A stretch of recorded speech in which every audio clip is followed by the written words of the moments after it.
Assalamualaikum warahmatullahi wabarakatuh. Perkenalkan kami dari kelompok 11 ingin mempresentasikan terkait analisis laporan keuangan. Pertama-tama kami ingin memperkenalkan diri terlebih dahulu. Perkenalkan, nama saya Yana Putri Tiara Kalbi. Nama saya Saskia Amalia Putri. Nama saya Filza Anissa. Analisis rasio keuangan. Analisis laporan keuangan adalah penilaian dari unsur-unsur laporan keuangan yang akan diubah menjadi unit informasi yang lebih kecil, sehingga dapat diketahui kondisi keuangan, prospek dari usaha, serta efektivitas manajemennya. Informasi tersebut sangat berguna bagi pihak manajemen untuk mengambil keputusan yang tepat bagi kelangsungan hidup perusahaan. Analisis rasio. Rasio keuangan merupakan kegiatan membandingkan angka ke angka yang ada dalam laporan keuangan. Perbandingan dapat dilakukan antara satu komponen dengan komponen dalam satu laporan keuangan atau antar komponen yang ada di antara laporan keuangan. Setiap jenis rasio keuangan mempunyai kegunaan untuk analisis yang berbeda, dipandang dari yang menggunakan dan tujuan penggunaannya. Ada jenis-jenis rasio, ada 4 jenis rasio yang digunakan untuk menilai kinerja keuangan perusahaan sebagai berikut. Yang pertama, ada rasio likuiditas atau liquidity ratio. Ada yang kedua, ada rasio solvabilitas atau solvency ratio. Yang ketiga, ada rasio aktivitas atau activity ratio. Yang keempat, ada rasio profitabilitas. Rasio likuiditas, kemampuan perusahaan dalam menyelesaikan kewajiban jangka pendek. Untuk melakukan analisis likuiditas, ada 2 rasio yang digunakan, yaitu yang pertama ada rasio lancar atau current ratio, dengan rumus aktiva lancar dibagi dengan utang lancar. Yang kedua ada rasio cepat atau quick ratio, dengan rumus aktiva lancar dikurang dengan persediaan lalu dibagi dengan utang lancar. Dan ada cash ratio atau rasio kas dengan rumus kas dibagi dengan utang lancar. Selanjutnya, rasio solvabilitas atau solvency ratio yang menggambarkan kemampuan perusahaan dalam membayar kewajiban jangka panjangnya atau kewajiban-kewajibannya apabila perusahaan dilikuidasi. Rasio ini dapat dihitung dari pos-pos yang sifatnya jangka panjang, seperti aktivitas tetap atau utang jangka panjang.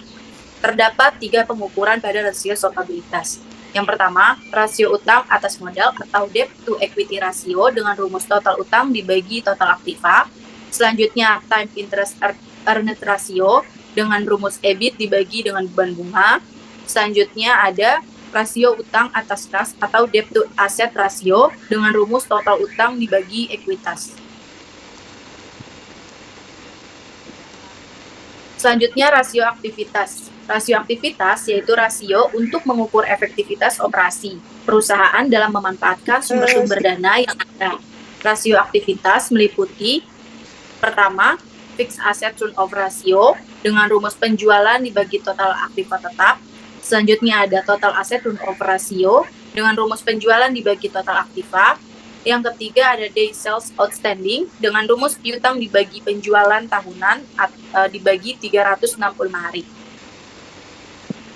Selanjutnya ada rasio profitabilitas atau profitability ratio, yaitu operasi perusahaan dalam menghasilkan laba. Rasio profitabilitas bisa disajikan dalam 3 bentuk, yaitu gross profit margin dengan rumus laba kotor dibagi penjualan dikali dengan 100%. Selanjutnya ada net profit margin dengan rumus laba bersih dibagi penjualan dikalikan dengan 100%. Selanjutnya ada return on asset dengan rumus EBIT dibagi total aset dikalikan dengan 100%. Rasio profitabilitas atau profitability dengan 3 pengukuran, yaitu return on investment dengan rumus laba bersih setelah pajak dibagi dengan total aset. Selanjutnya ada return on equity dengan rumus laba bersih setelah pajak dibagi ekuitas pemegang saham. Selanjutnya ada earning per share dengan rumus laba bersih dibagi dengan jumlah lembar saham beredar. Berikut data laporan keuangan yang akan kami pakai pada materi tersebut, yaitu pada PT Bank MNC International Tbk. Di sini disajikan aset laporan keuangan yang bisa dilihat sebagai berikut. Ada aset lancar dan tidak lancar dengan total jumlah asetnya itu sebesar 14015.360. Selanjutnya di sini ada bagian liabilitas. Tersajikan di sini ada liabilitas jangka pendek sebesar 11.459.035 dan juga liabilitas jangka panjang sebesar 190.868. Sehingga total liabilitasnya pada tahun 2021 itu sebesar 11.649.903. Selanjutnya di sini ada ekuitas. Jumlah ekuitasnya sebesar 2.365.457 sehingga total liabilitas dana syirkah temporer dan ekuitas di sini sebesar 14015.360. Next, selanjutnya di sini ada bagian laporan laba rugi. Untuk laba ruginya itu disajikan sebesar 12.868. Selanjutnya di sini ada hasil perhitungan rasio keuangan pada PT Bank MNC Internasional Tbk pada tahun 2021. Yang pertama itu ada rasio likuiditas dengan pengukuran yang kami pakai yaitu adalah current ratio dan juga cash ratio. Untuk current ratio-nya itu dihasilkan sebesar 1,11 dengan perhitungan aktiva lancar dibagi utang lancar. Selanjutnya ada cash ratio itu dihasilkan sebesar 0,01 dengan perhitungan aktiva lancar dikurang persediaan dibagi utang lancar. Selanjutnya yaitu ada rasio solvabilitas. Rasio solvabilitas yang kami pakai untuk PT Bank MNC Internasional Tbk ini yaitu ada debt asset ratio, debt equity ratio, dan time interest earned ratio. Dihasilkan untuk debt asset ratio itu sebesar 83% dengan perhitungan total utang dibagi total ekuitas. Selanjutnya ada debt equity ratio itu dihasilkan sebesar 493% dengan perhitungan total utang dibagi total ekuitas. Dan selanjutnya itu ada time interest net ratio itu dihasilkan sebesar minus 4% dengan perhitungan EBIT dibagi beban bunganya. Next, selanjutnya itu ada aktivitas.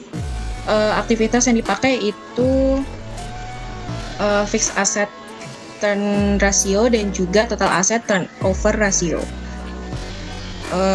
Dihasilkan untuk fixed asset turnover ratio-nya itu sebesar 0,45 dengan perhitungan penjualan dibagi total aktiva tetap, dan untuk total asset turnover ratio-nya yaitu dihasilkan sebesar 0,04 dengan perhitungan penjualan dibagi total aktiva.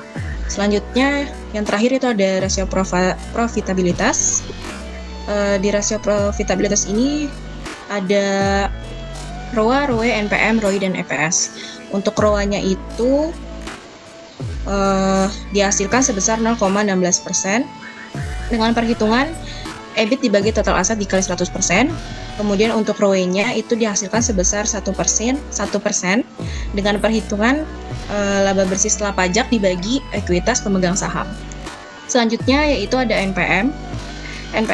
NPM pada PT Bank MNC Internasional itu dihasilkan sebesar 1% dengan perhitungan laba bersih dibagi penjualan dikali 100%. Selanjutnya ada ROI. Dihasilkan untuk NPM sebesar 2% dan untuk ROI sebesar 1%.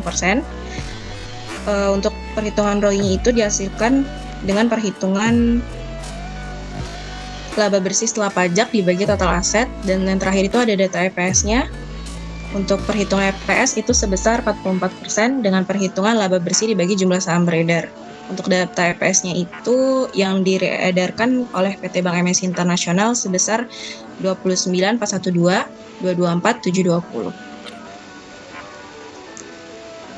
Oke, mungkin ini saja yang dapat kami presentasikan pada tugas kecil 1 pada kelompok 11. Kurang lebihnya mohon maaf. Wassalamualaikum warahmatullahi wabarakatuh.